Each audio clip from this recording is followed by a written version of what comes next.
Mais je crois aussi avoir compris in fine la raison de votre présence ici. Vous êtes un prédicateur suisse.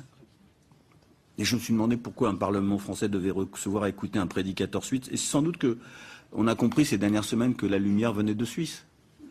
De la situation judiciaire d'un cinéaste, Hagstatt, qui a provoqué des réactions irrationnelles en France, en passant par la votation citoyenne sur les liminarets.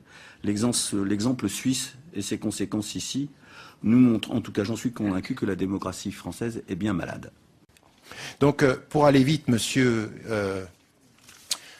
je suis un peu, enfin pas vraiment, surpris de votre intervention, mais vous déterminez, monsieur, le fait que je viens de Suisse, que la lumière vient de Suisse. J'ai été invité avant le vote de dimanche, donc la lumière s'est faite après, si c'est cette lumière que vous perceviez.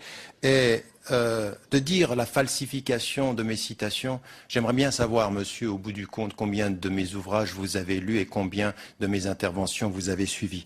Monsieur, celui qui est en face de vous aujourd'hui n'est pas un prédicateur islamiste suisse.